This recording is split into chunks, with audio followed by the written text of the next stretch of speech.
feels as though everyone and their dog has been talking about Makoto Shinkai for the past couple years. So I decided to marathon all his films, and it slapped harder than my Asian parents, at least for the first movie that I watched, Your Name. After that, I proceeded to watch the rest of his catalogue, to find myself horrified that, like a Frankenstein monster, he had stitched the same tropes and plot elements to create essentially the same film.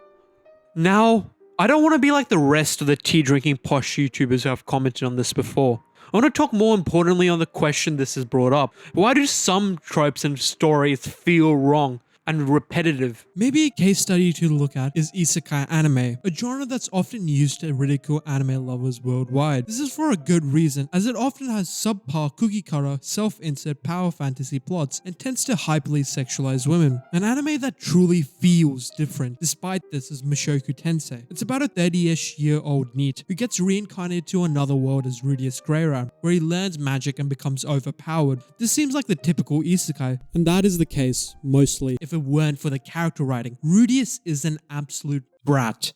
He does sus things and isn't a good character by any metric. In between all of that though, he tries to improve. The key word here is that he tries. It's not that he improves with each and every pursuit, but rather he tries and learns from his mistakes.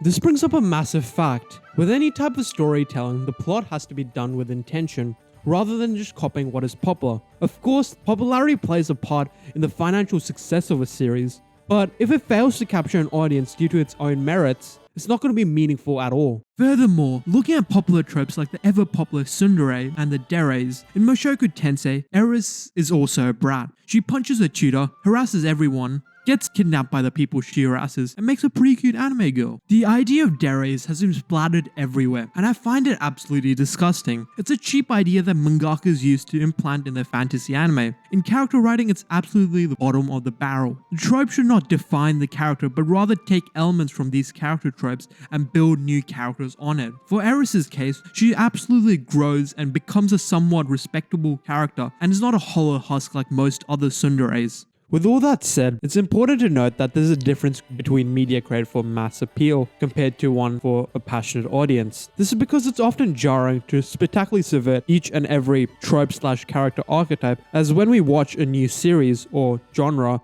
we ourselves try to categorize them into different categories. To continue with the genre of isekai anime, the cult classic of Eminence in the Shadows is a perfect role model. Eminence in the Shadows is really popular with isekai anime fans. This is obvious, it takes the cringy tropes of normal isekai genre and pushes it to the absolute limits. Powerful main character check, weird villainous organization check, and friends that want benefits. Why am I doing this? Check.